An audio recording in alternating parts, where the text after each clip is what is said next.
Always welcome साथियों। Digital class हमेशा आपके साथ। विद्वानों, अपनी जनरल नॉलेज की सीरीज चल रही है। जो भी कंटेंट अब तक आपने पढ़ा है और आगे इस वीडियो में पढ़ने वाले हैं, सारे नोट्स पीडीएफ फॉर्मेट में डाउनलोड किए जा सकते हैं। जिस तरह से मैकेनिकल इंजीनियरिंग के सब्जेक्ट कंप्लीट हैं, उनके नोट्स भी आपको पीडीएफ फॉर्मेट में अवेलेबल हैं। इन नोट्सों का इस्तेमाल आप बेसिक से लेकर गेट लेवल एग्जामिनेशन तक कर सकते हैं। अब तक हमने जान लिया था साथियों, ट्रेड विंड्स क्या होती हैं, वेस्टर्लाइज क्या होती हैं। उसके बाद आपने पश्चिमी हवाएं देख ली हैं, तो अब जाने वाले हैं हम पोलर विंड्स या फिर पूर्वी हवाओं की तरफ। ये भी देख लिया था, आई ऑफ साइक्लोन। अब स्टडी करने वाले हैं हम पोलर विंड्स के बारे में। तो जैसा आपको बताया था, पोलर विंड्स कहाँ चलती हैं साथियों? पोलों के पास। इस प्रकार से ये अपना इक्वेटर है, इस प्रकार से ये ट्रेड विंड्स की जगह है। अपनी स्पेस आपको मिलेगा 30 नॉर्थ साउथ लैटिट्यूड पर, और यहाँ पर 60 से 90, ये 60 है साथियों और यहाँ पर 90 है। तो यहाँ पर जो हवाएं चलती हैं वो हवाएं होती हैं ईस्टरलाइज। इस प्रकार से इनकी डायरेक्शन होती है। तो इस प्रकार से इन्हें पूर्वी हवाओं के नाम से जाना जाता है, क्योंकि ये इधर की तरफ फ्लो करती हैं। तो जानते हैं polar winds, they blow from the polar high pressure belt to the sub polar low pressure belt between latitude 60 degree and the poles. जो पोल्स होते हैं साथियों, पोल्स पॉइंट होते हैं, उन पर 90 डिग्री लैटिट्यूड होता है। The poles on both side of the equator, equator के दोनों तरफ, नॉर्थ में साउथ में दोनों तरफ 60 से ऊपर 90 तक ये हवाएं चलती हैं। These winds blow from the east to form the polar sterilise.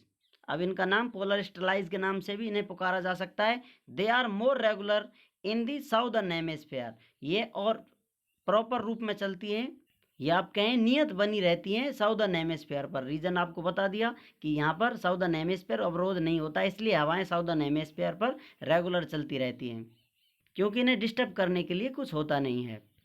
Polar winds are extremely cold and dry, ये बिल्कुल ठंडी और सूखी हवाएं होती हैं साथियों। क्योंकि पोलों पर बिल्कुल कम टेम्परेचर होता है, तो वहाँ पर जो इनका मॉइस्चर है वो आइस में चेंज हो जाता है, इसलिए ठंडी होती है और सूखी होती है, उनमें पानी की मात्रा नहीं होती है। Polar winds are extremely cold and dry.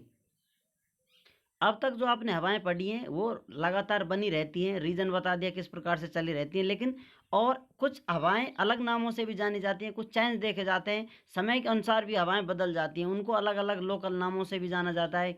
अब हम देखने वाले हैं क्लाइमेटिक विंड्स और पीरियोडिक विंड्स, जो समय अंतराल में हवाएं बदल जाती हैं। These winds change their direction along with change in time. अगर टाइम में चेंज हो रहा है साथियों, तो उनकी दिशा में भी बदलाव आ जाता है। और चेंज इन क्लाइमेट, या फिर क्लाइमेट में चेंज आता है तो हवाओं की दिशा भी बदल जाती है। Land and sea breeze and the monsoon winds are typical example of periodic winds. Climatic winds या पीरियोडिक विंड्स का आप एग्जाम्पल देखना चाहें तो ये उनके एग्जाम्पल हैं पीरियोडिक विंड्स के। सी ब्रीज आप कह सकते हैं समुद्री हवाएं या जमीनी हवाएं या मानसून हवाएं इनका एग्जाम्पल होती हैं। अर्थात इन हवाओं को क्लाइमेटिक विंड्स के नाम से, पीरियोडिक विंड के नाम से भी पुकारा जा सकता है। चलिए जी, मौसम है सुहाना, अब मौसमी हवाओं के बारे में जान लेते हैं। Monsoon winds, monsoon winds are seasonal, मौसमी हवाएं। Seasonal winds characterize by a complete reversal in their direction from one season to another.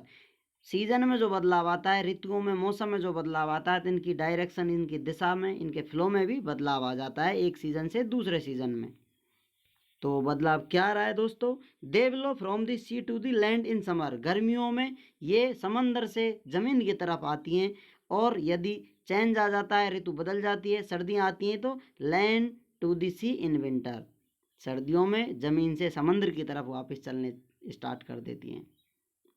अर्थात आप कह सकते हैं ये हवाएं समय समय पर पानी लाने और ले जाने का काम करती रहती हैं समंदर में से, जिससे मौसम चेंज होते हैं, ऋतुएं बदलती हैं, बारिश आ जाती है, या फिर मौसम फिर से साफ हो जाता है। चलिए साथियों, अब जानते हैं अर्थ या पृथ्वी के बारे में। कुछ विद्वान इसे माता भी पुकारते हैं, धरती माता। जो चीज़ लाइफ को सपोर्ट करती है उसका प्यार सम्मान देने के लिए लोग उसे माता पुकारते हैं। चाहे वो जीव हो, चर हो, अचर हो, या कोई वनस्पति हो, उसकी इज्जत करने के लिए अक्सर लोग उसे माता का नाम दे देते हैं, क्योंकि शायद इस संसार में माता से बढ़कर कोई नहीं है। तो चलिए जानते हैं internal structure of the earth. The earth crust, पृथ्वी है साथियों, उसको अलग अलग भागों में, हिस्सों में डिवाइड किया जाएगा। इस प्रकार आप इसे देखें, कट कर कर इसके सेक्शन देखें तो इसकी इंटरनल स्टडी करेंगे आप तो इसमें कुछ चेंज नज़र आते हैं, आपको अलग अलग सेक्शन नज़र आते हैं। उन हिसाब से जैसा एटमॉस्फेयर पढ़ा था उसमें कुछ चेंज आ रहे थे, अलग अलग लेयर बनी हुई थी। इस प्रकार इंटरनल स्ट्रक्चर होता है अर्थ का, उसमें भी कुछ अलग अलग चेंज आते हैं। उनकी स्टडी करने के लिए उन्हीं का अलग अलग नामकरण किया गया है। तो अर्थ की क्रस्ट क्या है? दी अर्थ क्रस्ट, जो ऊपरी सतह है पृथ्वी की, उसको अर्थ क्रस्ट के नाम से जाना जाता है। लैंड जो होती है, जहाँ पानी है उसकी बात नहीं हो रही है, जहाँ पर सॉलिड सरफेस है और लैंड है उसको क्रस्ट के नाम से जाना जाता है। The outer most solid cover और सेल, थिकनेस अबाउट 30 किलोमीटर। अब ये आउटर, यहाँ पर इसकी कोर मान लीजिए, कोर को भी सब डिवाइड कर सकते हैं आप, इनर कोर आउटर कोर, इस प्रकार से। अब इसमें अंदर की तरफ जा रहे हैं आपको तो 30 किलोमीटर की रेंज तक जो आपको स्थान मिलता है या फिर ये लेयर मिलती है उसको अर्थ क्रस्ट के नाम से जाना जाता है। ये कहीं पर ऊंची नीची होगी साथियों, समंदरों में बहुत बिल्कुल बारीक परत मिलेगी क्योंकि वहाँ पर ऊपर पानी भरा हुआ होगा, तो ये सब पोर्शन क्रस्ट ही कहलाएगा। जैसा कि इससे रिलेटेड पॉइंट लिखा हुआ है, it is thicker in the region of the continents, जहाँ कंटिनेंट है, महाद्वीप है, वहाँ पर मोटी होती है, एंड थिनर, पतली होती है, in the region of the ocean floors, जो समुद्री सतह है वहाँ पर इसकी थिकनेस, इसकी मोटाई बहुत पतली होती है, बहुत कम होती है। अपर पार्ट ऑफ क्रस्ट, उसमें क्या पाया जाता है साथियों, किससे मिलकर बना होता है? आपने नाम सुने होंगे, स्याल, सीमा, नीफ है, तो इस प्रकार से वो यही स्याल है जिसको सिलिका या एल्युमिनियम से फर्स्ट लेटर लिए गए हैं तो इसका नाम सियाल पड़ा है। अपर पार्ट ऑफ क्रस्ट सियाल, जो कि सिलिका एल्युमिनियम से मिलकर बना होता है या फिर ये बहुत मात्रा में पाया होता है। Whereas lower part of crust क्या होगा साथियों, उसमें किसकी मात्रा अधिक होगी? उसमें सिलिका एंड मैग्नीशियम की मात्रा अधिक होती है, तो इसलिए उसको सीमा के नाम से भी जाना जाता है। या फिर कहें इन मिनरल से मिलकर ये क्रस्ट बनी हुई होती है। The density of the rocks in the earth crust range from 2.7 to 3 ग्राम पर क्यूबिक सेंटीमीटर। यहाँ आप इसे डेंसिटी की वेरिएशन देख सकते हैं, लगभग 2.7 से लेकर 3 ग्राम पर क्यूबिक सेंटीमीटर तक इसकी डेंसिटी होती है। एक इम्पोर्टेंट बात साथियों, यहाँ पर पानी भरा हुआ है या फिर समंदर है, यहाँ पर क्रस्ट है, अपर पार्ट है, आपने देखा होगा भूकंप आता है तो या फिर ये प्लेटें टकराती हैं एक दूसरे से, तो इस प्रकार से पर्वतों का निर्माण हो जाता है। तो जो ये डेंसिटी होती है साथ ही इसकी बहुत ज़्यादा होती है, इसकी डेंसिटी कम होती है, तो इनके टकराव से जो अपर सरफेस है ये इसमें वेरिएशन आता है, इस प्रकार से फॉर्म हो जाती है, रेस के नीचे घुसकर चली जाती है।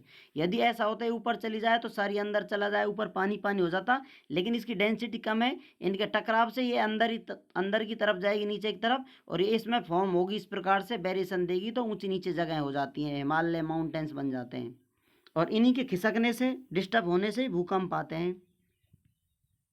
वो सब भी हम जानेंगे आगे। आप जुड़े रहेंगे सीरीज से तो आपको हर पॉइंट, हर टॉपिक क्लियरली समझ में आ जाएगा क्या चल रहा है इधर। तो अब जानते हैं नेक्स्ट लेयर या नेक्स्ट परत के बारे में, मेंटल। ये उसका नाम है mental. This layer lies below the crust, crust के नीचे। इसमें कुछ अलग चेंज आ गया है, जैसे बताया था आपको, कुछ सिमिलरिटी होती है उनको एक नाम दे दिया गया है, उसके बाद जो कुछ और चेंज आता है उसका अलग नाम हो जाता है, तो इसका नाम आ जाता है mental. It's thickness is about, अब इसकी मोटाई कितनी है साथियों? 2900 किलोमीटर, 2900 किलोमीटर के बराबर है। आपने देखा था क्रस्ट की जो मोटाई कहें या गहराई कहें या फिर उसकी रेंज कहें बहुत कम थी, अब इसकी रेंज कितनी है साथियों? 2900 किलोमीटर है। ये रेंज थी मात्र 30 किलोमीटर और इसके नीचे वाली रेंज है 2900 किलोमीटर। उसके बाद अपन कोर पर पहुंच जाते हैं। इतने अंदर तक डीपली स्टडी बहुत ज़्यादा हो नहीं पाई है, क्या है अभी चल रहा है, जैसे जैसे तकनीक उन्नत होगी डिटेल में स्टडी होती जाएगी, भविष्य तय करेगा क्या देखने वाले हैं हम, क्या फिर चेंज आने वाले हैं। कुछ नेगेटिव पॉजिटिव पॉइंट होते हैं, अभी बहुत ज़्यादा डिस्टर्ब ना करने के, क्योंकि कुछ सिस्टम शायद बिगड़ जाए, कुछ खतरनाक गैसें या कुछ मिनरल्स या फिर कुछ केमिकल रिलीज हो जाएं जो अर्थ पर एनवायरनमेंट को, जीवन को समाप्त कर दें। इसलिए कुछ आशंकाओं को ध्यान में रखते हुए बहुत ज़्यादा तेज़ी से खुदाई बुदाई का काम यहाँ पर नहीं किया जाता है। बाकी किया भी जाए तो ये रेंज बहुत ज़्यादा होती है, ये सब करना इतना आसान भी नहीं है। यदि आप सोच रहे हैं ऐसा करने की तो आपका वेलकम है, फ्यूचर आप डिसाइड कर सकते हैं। निरंतर प्रयास करते रहिए और अंदर तक जाने के लिए और इम्पोर्टेंट फैक्ट लाने के लिए। और मेंटल वाली लेयर की डेंसिटी बहुत ज़्यादा हो जाती, कितनी ज़्यादा हो जाती है? द डेंसिटी ऑफ सब्सटेंसेज, या फिर पदार्थ सब्सटेंस जैसा आपको यहाँ लिखाई दे रहा है साथियों, कुछ वर्ड्स हैं जिनकी आप हिंदी इंग्लिश लिख सकते हैं। जैसा आपको बताया था सिंपल इंग्लिश है, लेकिन आपको लगता है कोई वर्ड आपको टफ लग रहा है तो आप इस प्रकार हिंदी लिख सकते हैं, ऊपर नीचे आप बैलेंस कर सकते हैं। बाकी हम आपको बता ही रहे हैं। तो यहाँ पर डेंसिटी में वेरिएशन कितना आता है, इससे डेंसिटी चेंज हो जाती है, 3 to 4.7 हो जाती है ग्राम पर सीसी, ग्राम्स पर क्यूबिक सेंटीमीटर। आज आपने बहुत खुदाई कर ली है अर्थ की। चलिए विराम करते हैं, नेक्स्ट आगे खुदाई करेंगे कोर की अगले पार्ट में। उम्मीद करते हैं साथियों वीडियो में दी गई जानकारी आपको अच्छे से समझ में आई होगी, सीरीज आप एंजॉय कर रहे होंगे। अभी भी आपका कोई कन्फ्यूजन है तो आप हमसे कमेंट कर पूछ सकते हैं साथियों। आप चाहें तो कांटेक्ट कर सकते हैं, कांटेक्ट लिंक आपको वीडियो डिस्क्रिप्शन में मिल जाएगी। वीडियो को अंत तक देखने के लिए, चैनल को सपोर्ट करने के लिए आपका बहुत बहुत धन्यवाद। जय हिंद, वंदे मातरम।